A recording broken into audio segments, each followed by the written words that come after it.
shkruan Luan Rama. Analiza profesionale dhe kriticizmi argumentuar me shumë elegancë që Thoma Gollçi bën platformës së paraqitur prej kandidates së renditur e para në garën për drejtor të përgjithshëm të RTS-s në raundin e parë të votimit të Këshillit të Ri Drejtues, më shumë se në çfarë ka gabim ajo platformë dhe se çfarë i sugjeron ai drejtoreshës së premtuar, vlerën dhe ndihmën reale ofron atë që ai edhe pse nuk e thotë le të nënkuptuar. Fakti që 5 nga anëtarët e Këshillit të Ri Drejtues kanë votuar pro kandidaturës së Eni Vasilit, që ajo të jetë drejtoresha e radhës e RTS-s, na le të kuptojmë se ose ata të 5 që e kanë votuar atë kandidaturë janë dakord me platformën e saj, të cilën Thoma Gollçi me të drejtë dhe plot argumente e cilëson si një kthim prapa me dekada, ose në rastin më të mirë për ta, ata nuk e kanë lexuar fare platformën, por e kanë votuar kandidaten e premtuar jo për platformën, por për të përligjur zgjedhjen e tyre nga kuvendi në kundërshtim me ligjin, edhe sepse Këshilli më parëshëm u shkarkua po në kundërshtim me ligjin, pikërisht nga që nuk zgjodhi kandidaten e platformës që kritikon Thoma Gollçi. Në thelb problemi pra se keqja në rastin konkret nuk qëndron vetëm tek platforma që ka paraqitur zonja kandidate për drejtoreshe përgjithshme. Në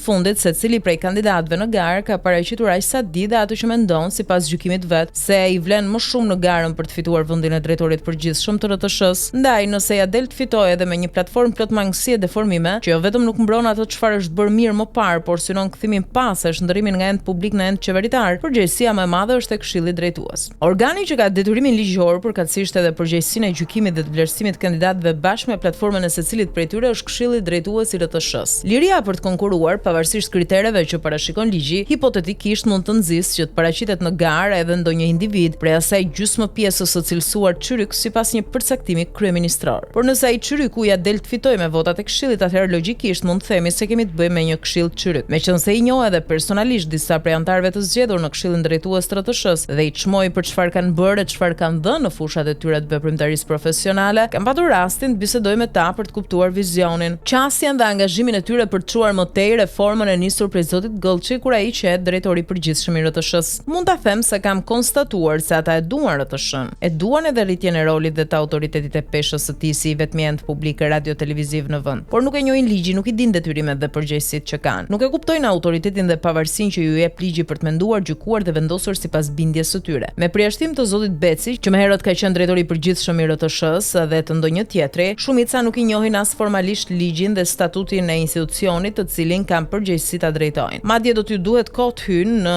ja dalshin të hynë në tërsinë e problemeve të shumta që RTS ka. Referencat që sjell Thoma Gollçi dhe përplasja me modele prestigjioze të mediave publike europiane, kundërshtit e argumentuara dhe përvoja që ai ofron, do të duhet ta ndihmonin Këshillin që ai të gjykojë dhe të vendosë me integritet profesional dhe intelektual vetëm në interes të RTS-s, që do të thotë vetëm në interes të publikut, që publiku të ketë median e vet. Për ta është një ndihmë e vyer ajo që ofron Thoma Gollçi, nëse duan realisht të bëjnë detyrën për cilën janë në atë këshill. Unë jam i bindur që secili antar i Këshillit është dakord me çfarë shkruan Thoma Gollçi. Mirpo nëse shtrojmë pyetjen se a janë ata të gatshëm që të ngrihen në nivelin e integritetit që kërkon ushtrimi i përgjegjësisë për të cilën janë në atë këshill, druaj ta them. Kjo mbetet për të provuar. Brenda Këshillit janë dy grupe. Njërin e ka emëruar mazhoranca dhe tjetrin opozita, duke i votuar formalisht në kuvend. Por të përzgjedhur jo sipas përcaktimit të ligjit. Ky është njëri prej problemeve, por është thelbësor sepse është shmangur gara, është shmangur konkurenca dhe për këtë përgjegjësia shkon te kuvendi sepse i legitimiteti i zgjedhjes kushtozon vendimarrjen dhe pavarësinë e gjykimit të tyre. Është për të ardhur keq, por kuvendi ka dëshmuar se nuk e do RTS-n, sa më pak qeveria. Ndryshe nuk do të ishin tallur me RTS-n siç kanë bërë duke zgjedhur këshilla formal, të cilëve më pas ju janë imponuar për të emëruar drejtorë që kanë krijuar gjendjen në të cilën është sot RTS. Historitë e konflikteve, flirteve të sherreve, blerjeve në marrëdhëniet mes drejtorëve të përgjithshëm e kryetarëve apo antarëve të këshillave janë bërë sëmundje e pashërueshme atij institucioni e padashur të paragjykojë me gjas. Kjo traditë do të vazhdojë. Unë nuk dua të përsëris morinë e problemeve që Thoma Gollçi ka përveçuar dhe argumentuar në mënyrë shtëruese, por nga platformat e paraqitura më ka bërë përshtypje mungesa e vëmendjes ndaj kulturës së gjuhës dhe të drejtës së autorit. Në RTS kultura e gjuhës duhet të jetë kulti pa prekshëm, kushti i parë i ekzistencës dhe pasaporta e kujdoj që hyn në atë tempull, ndërsa e drejta e autorit, respektimi dhe mbrojtja e asaj që ka qenë dhe është pronë intelektuale dhe pasuri e RTS-s, krijuar që prej ditës së parë deri sot duhet garantuar dhe trajtuar sipas standardeve të BE-s, që të paktën RTS mos bëhet pengesë për antarësimin e Shqipërisë në BE mes viteve 2027-2030, siç e ka marrë përsipër zoti kryeministër. Ko më parë pyeta një gazetar që punon në një televizion privat se pse shkruan kundër Këshillit Drejtues të RTS-s, ata sapo janë zgjedhur e ti nuk i njeh. Shkruaj kundër tyre sepse dua që ata ta kuptojnë që RTS është edhe imi, më tha.